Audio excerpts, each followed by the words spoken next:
London Property, home of Super Prime, where you can find informative, educational and entertaining content covering all aspects of property. Hello and welcome to London Property, home of Super Prime. I'm your host Farnaz Fazaipour, and today we're in conversation with the co-founder of The Page, Thomas Benyon. And tell us a bit more about how you got here today, Thomas. Yeah, so well, thank you very much for having me on, and hopefully we can give you a bit of an insight into what we're looking to do and what we've done today.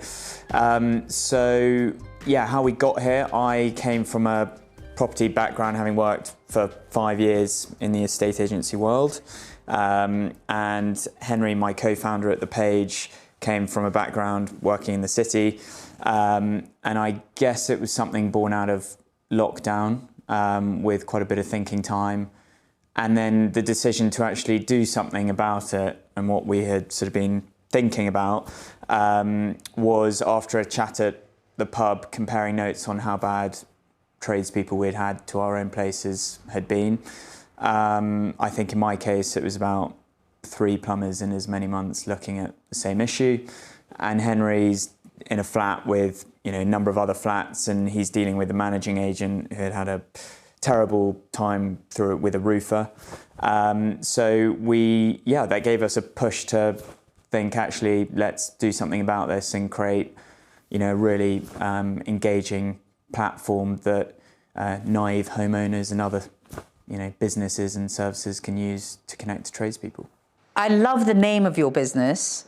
And how did you come up with it? Why is it called The Page London? I came up with it because I was thinking, I was on one of those platforms where I had to scroll through page after page looking for a suitable decorator.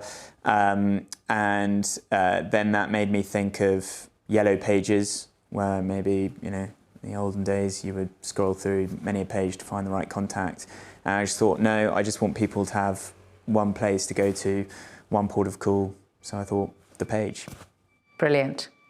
So you experienced firsthand a problem, both of you. Yeah. And then you decided to do something about it. So what would you say is unique about your platform? What is the problem you're trying to solve? Yeah, I guess first and foremost, if a demographic of user has been someone who's short on time, who may not have had to deal with ownership of property previously, or has multi-properties, and they don't have a black book to rely upon to connect to the best tradesperson for that job. And number one, people like the fact that they are speaking to another human being, so they come through us, they give us their problems, their job, what that involves, and we then do the work behind the scenes to make sure that we connect them to the tradesperson or tradespeople most suitable for that job. Matching for us is the most important thing. So compare it to some well-known mass market platforms out there for tradespeople to list their services on. You might fill 10 questions out. You'll then be directed towards a page of 350 plumbers. For us, you let us know that you want a plumber, some basic information on that job, your details. We will then match you with 1 to 3 plumbers, absolutely maximum. So the choice is much more focused, and you connect to those plumbers. So ease of use for us is very important, and the sort of the time that goes into making sure our matchmaking is as perfect as it can be between the customer and the tradesperson. So what is that onboarding process for you? So what are you looking for when you're finding these tradespeople? Because obviously, your story is going to resonate with a lot of people who have all had bad experiences. Yeah. So how is it that you are doing it differently? Yeah, so all of the tradespeople have been recommended to us. And then actually working closely with a number of these different tradespeople for now over a year in some cases. They know the level that they have to work at and the standards that we've set. And based upon that, they've also recommended us to a number of different trades. We then go meet them face to face, And I think we've both, Henry and I, have learnt the hard way that actually the word vetting doesn't mean an awful lot to most of these companies. Not only have we joined most as decorators to test out the word vetting, but it doesn't differentiate enough between the best at what they do and the cowboys, which for us is a big problem. So actually meeting face to face, taking the information on what jobs they've done to date, of course taking on the certification that they need, so gas safe certificates, for example, and that's been for us the main exercise in onboarding our tradespeople. On top of that, it's really down to them to make sure that they keep to a high standard. And look, it's impossible for every single job to go right, but what we want is, if something doesn't go right, for lessons to be learned, for them to have done everything they could possibly do to rectify the situation. And if we see that there's a trend of, poor performance and lessons haven't been learned, then we do something about it. So that's what's worked for us.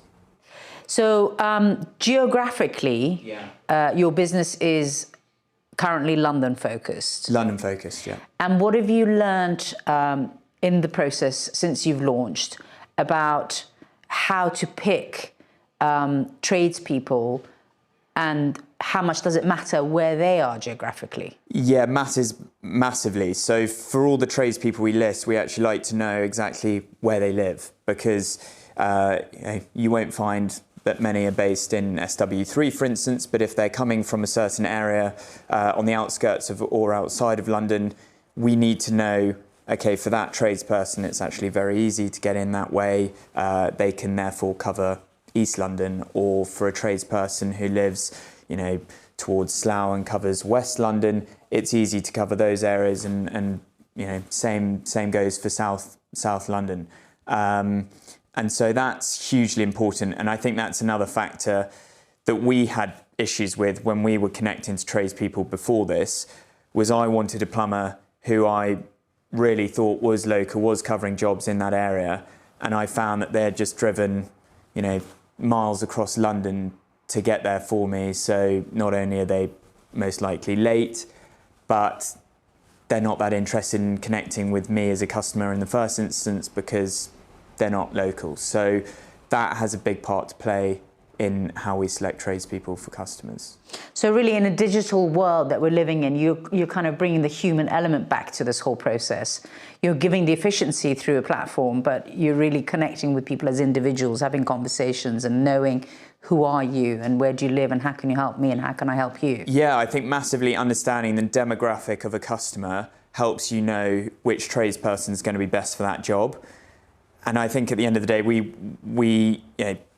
the tradespeople industry has a bad reputation, and we want our level of service to be unlike any other platform out there that's associated with this industry. And so do we. We can't wait for someone to come and bring reliability back to this.